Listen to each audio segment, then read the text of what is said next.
Welcome to Africa's #1 sports podcast show, the Africa Sports Report. From the Straits to Gibraltar, to the Cape of Good Hope, and from the Horn of Africa to the point of no return in Senegal, we bring you the critical issues like no other. Insightful, inspiring, and engaging. We engage stockholders and world-class athletes like no other. And now, your host, Leslie Karoma. The overhead cost in playing certain sport disciplines is very low. Low incomes and poverty are still very prevalent issues across Africa. So naturally, kids are going to gravitate to play a sport that either does not involve any type of spending or one that does not have any at all. This is the Africa Sports Report, and I'm your host, Leslie Karoma. Welcome to an episode dedicated to the most popular sporting discipline on the African continent, football, alternatively known as soccer. Football or soccer is now a multi-billion-dollar business globally. And there are millions of talents on the African continent that are talented enough to play on any top-tier league in the world. In today's show, I get to talk to one of those great talents in Mohamed Kallon, who once donned the colors of his national team, the Leon Stars of Sierra Leone, and top-flight Serie A squad Inter Milan of Italy. Mohamed gets to talk about the business of football and reminisces a bit about his playing days.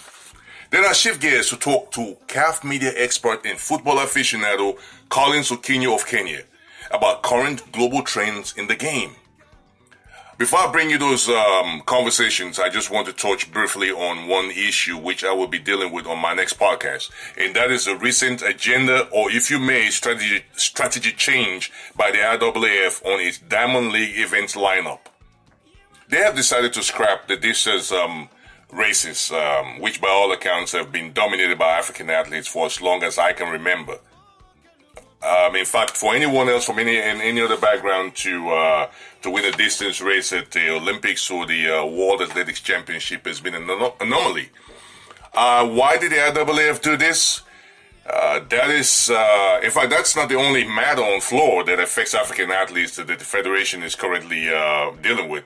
They're currently awaiting a verdict by the Court of Arbitration for Sports in Switzerland on the matter of South African athlete Caster Semenya. Those issues and more we will address in the next podcast.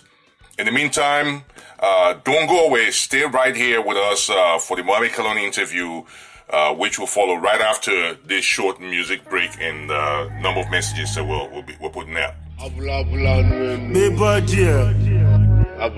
It's Kelpie Vibes. Zlatan.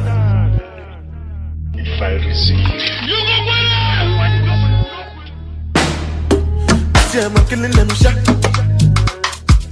Because I swear God, the fight, we're killing them back. Rah, we go to win them like that.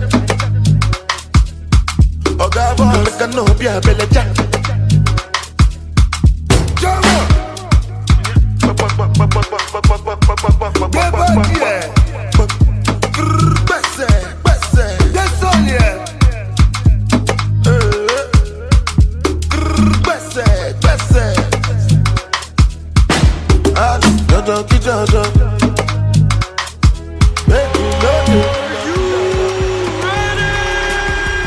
Get ready for the ultimate showdown as ACYSD and YSM present the biggest inter-school sporting festival in Abuja. The 2019 School Games, Spirit of Niger. Come witness the most thrilling sporting showcase ever among the biggest schools in Abuja as they showcase their athletic might and compete in an array of sports, including track and field athletics, volleyball, handball, tennis, and a variety of other interesting sports. The games will promote peace and unity and uphold the true spirit of Nigeria. Do you think your school has what it takes to dominate youth sports in Nigeria? Then register now. Go to www.acysd.org. #YSM Abuja 2019. Youth Sports Movement. Building a new sports culture in Nigeria. We have just a penny to the fed coffee. Pile, mo wale the other of my son. Oh yeah, ude. Zlatan, pile, bonale wale. One more, The Africa Sports Report podcast is brought to you by African Sports Monthly website and magazine. African Sports Monthly is the most comprehensive website and publication that brings you all-around coverage, insight, and in-depth analysis of all sporting disciplines on the African continent and beyond. Visit us at www.africansportsmonthly.com, and that is www.africansportsmonthly.com. You can listen to this podcast on the African Sports Monthly website or on any of the following global platforms: iHeartRadio, iTunes, Spotify, and the Google Play Music Store by typing in keywords African Sports Report. That again is Africa Sports Report.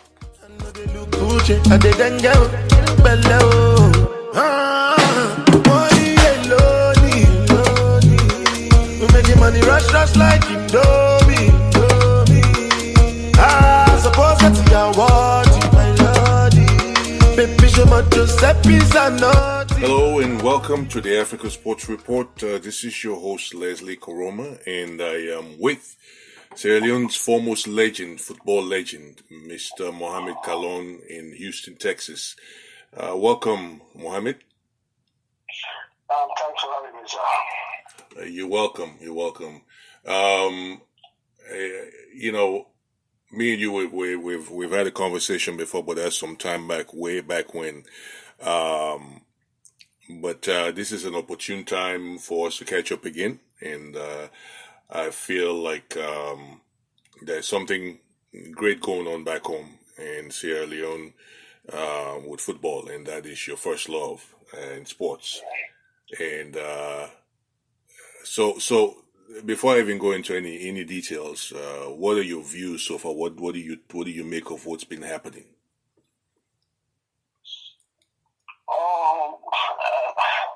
I think it's what we've been waiting for, we've been yearning for, and everybody's been praying for football to come back tonight in Sierra Leone, as the innocent boys have been out for five years. And obviously the coaches who have went through their badges cannot even practice their profession. So seeing football back in Sierra Leone, I think is an amazing thing to see. And we just want to say kudos to the government and kudos to all the people who are behind the success of the league. Okay. Well, that's I share that very view as well. You were as history has you, one of the youngest, or even the youngest to ever play in the Premier League back home, back in the 90s. You were a star. Definitely that's what propelled you to international stardom.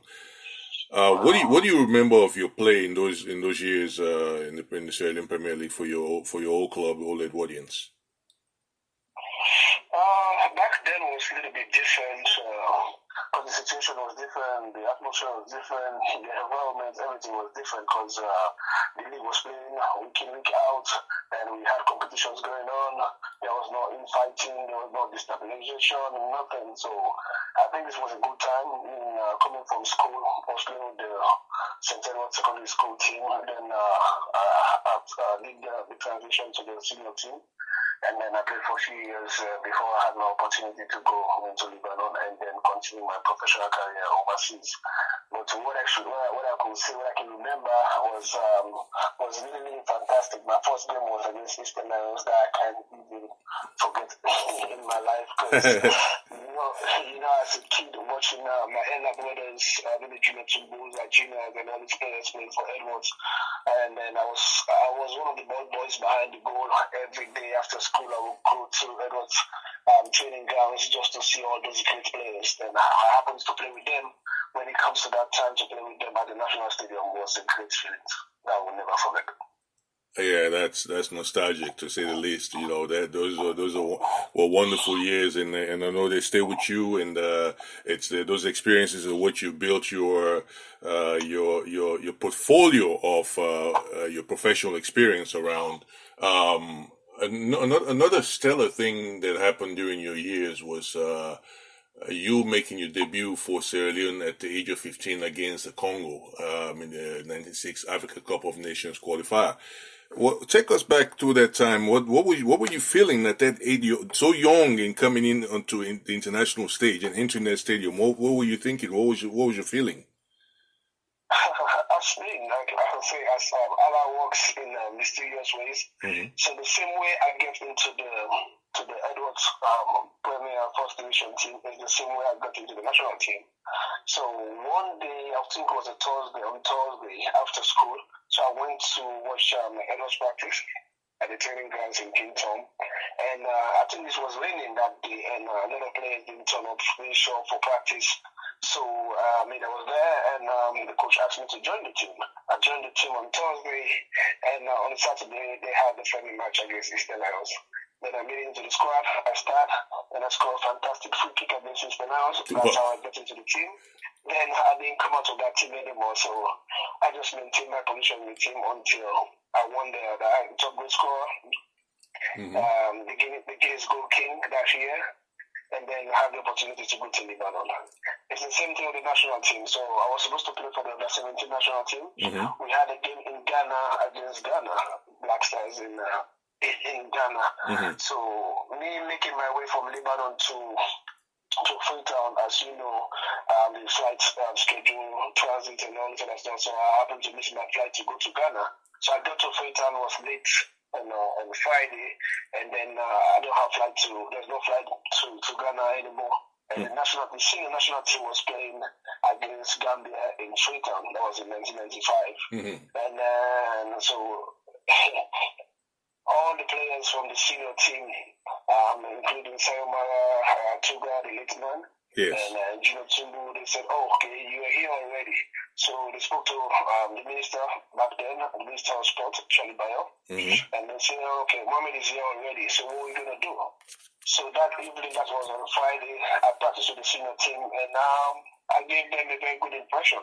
And Saturday was the game, and it was a miracle for me to be in the first team lineup. Wow. Since that day, I made it to the senior team, and I didn't come out anymore. I maintained my position, and I played for over 18 years for the national team.